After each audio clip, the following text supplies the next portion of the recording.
how can I maintain that when I'm looking at something that I have no control over that brings me such sadness? You can't. So don't look. Well, and I we're not kidding you, because first of all, the reason you feel that wonderful feeling that you were describing is because you're looking at something and finding the same thing about it that the source within you finds. And so that feeling that you were describing that is indescribable is what it feels like to be so completely blended with the energy of your source. And when you feel that awful feeling that you were describing, because you are looking at something that you can't control, the reason that it feels awful is not because it's an awful thing and not because you can't control it. It's that you've focused yourself out of the vicinity of your source. And I understand that. So you set your question up so perfectly for us to make it so easy to answer that it is surprising that it's hard for you to see. Mm-hmm. In other words, you said, when I look at something good, I feel so good. Mm-hmm. And when I look at something not good, I feel so not good. Mm-hmm. And then you said, how can I look at something not good and feel good? And we say there's only one way, and it's never going to happen. Your inner being would have to crawl out of the vortex and be with you. Okay, so that's why I'm sitting here. And the gift that your inner being gives you is that your inner being holds steady the standard of who you have become so that you can find your way to it. In other words, if you're using other people and how they feel or their response to you as your indicator of what to give your attention to, then it can be very confusing. But your inner being, the source within you, will show you right away what things you can think that align you with who you are and what things you can think that don't align you with who you are.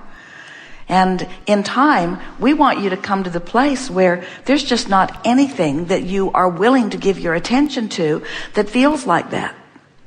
Now, sometimes people say, after they've heard us say what we just said, well, what about compassion, and what about empathy, and what about helping out bad situations or not good situations? So here's how it works. So you see that situation and it feels awful to you.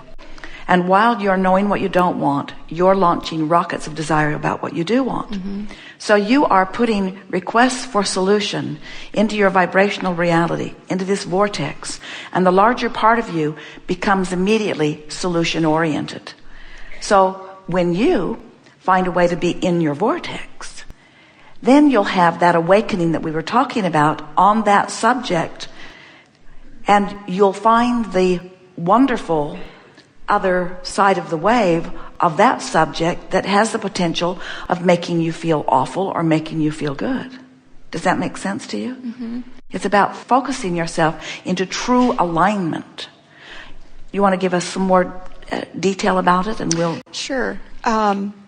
I have a daughter that's involved in a relationship that is painful for me to observe.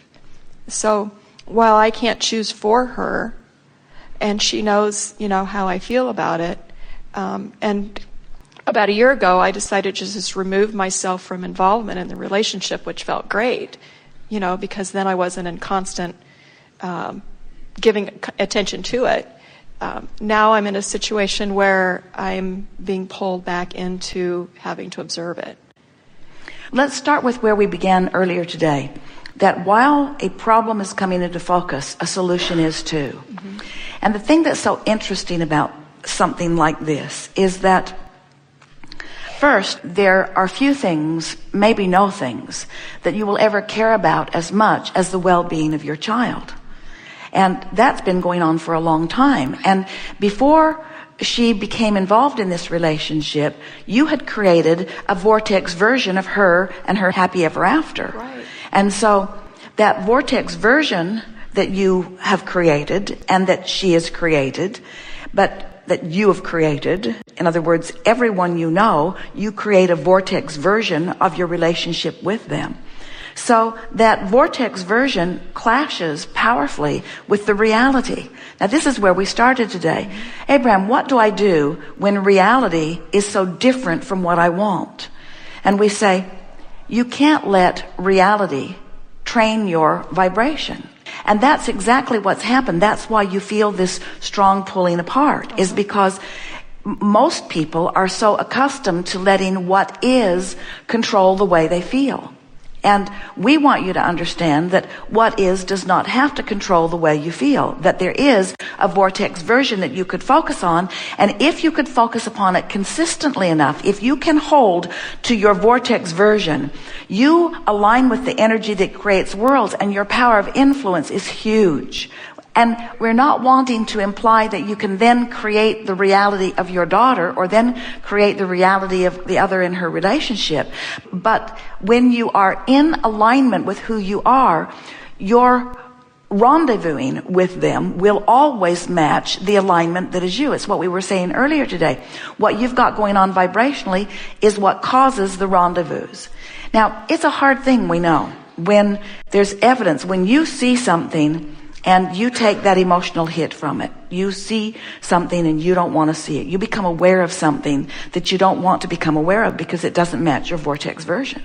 It's something that's happening that you don't want to happen. And we know that it sounds odd to hear us say, take your eyes off of anything, even if it's happening, that you don't want to happen, because it feels like delusion to yourself. It feels like not facing reality. But you have no choice. You can't get to where you want to be. You can't be who you are. You can't have a happy influence to your daughter and her relationship. You can't be who you are is the most important part of it, while you are facing a reality that takes you away from it. So what did we say to you? Does it make sense to you? We want to feel from all of you. Do you accept the reality of this vibrational version? And do you understand that that's where all of your power is, and that's why you feel good when you're there and not good when you're not? And if we can convince you that that sadness, that deep sadness that you feel, that you think is because of what's going on in your daughter's relationship, isn't because of what's going on in your daughter's relationship. It's because of your departure from your version of her happily ever after. And this is the thing that we really have to convince you of. You said all those uncontrollable things. Well, they are uncontrollable and they're not any of your business, but you don't feel bad because there are uncontrollable things that you can't control. You feel bad because there are controllable things that you're not controlling. You see? And that's a world of difference, you see. You're letting your own vision and version be influenced. And so this is what we mean when we say, and almost everybody does it, don't let reality train your vibration. Because that's why it feels uncontrollable. But when you train your own vibration, because you have the ability to do it, and most important, you have the desire to do it. This is a bargain that you struck with this girl long before either one of you were born. Because you knew, even before you knew each other, that there is no love stronger than mother's love. And you knew that this would be the perfect opportunity for you to discover. And we've never found an opportunity to say it in a more powerful way. That you don't have to choose between the mother's love of her daughter and a creator's love of the vortex. You don't have to choose. You can have them both. You just got to figure out how to have them both. A thought at a time, a thought at a time, a thought at a time, a thought at a time. And you'll find it. You'll get there. You're so there on so many other topics, you'll get there. So now, here's the test to see if you heard us.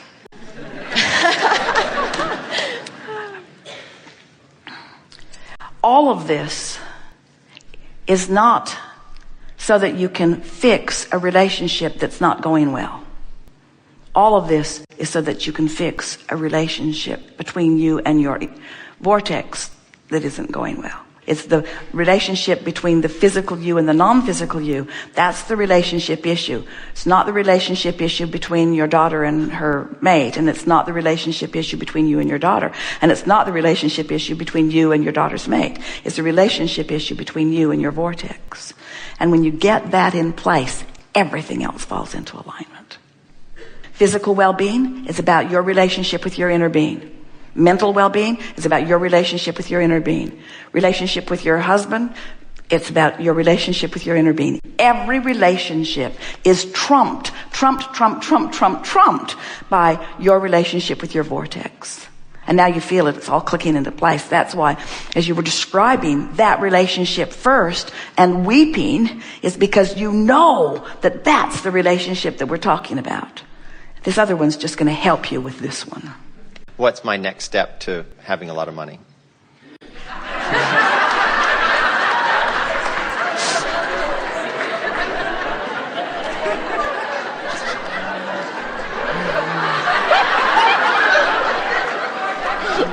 Hopefully you'll marry someone really rich.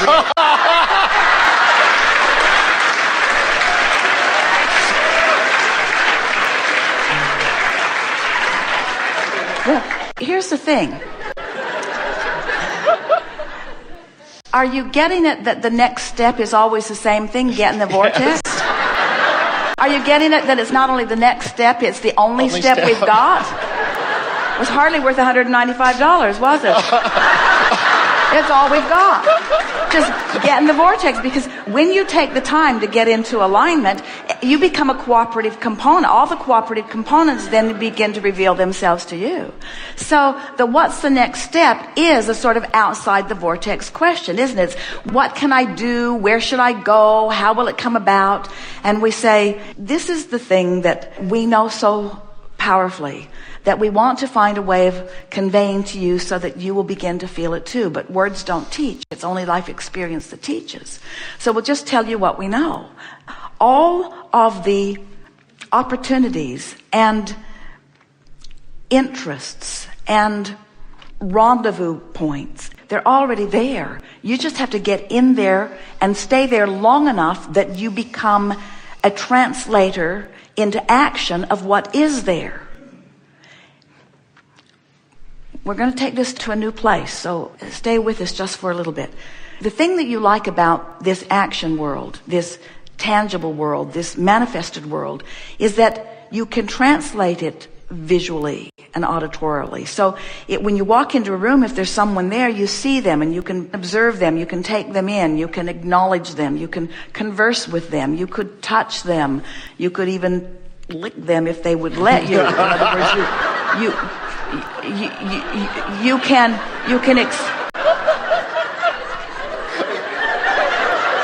don't do it unless you're sure you're both in the vortex. But there is a satisfying experience in the tactile tangibleness of this manifested world.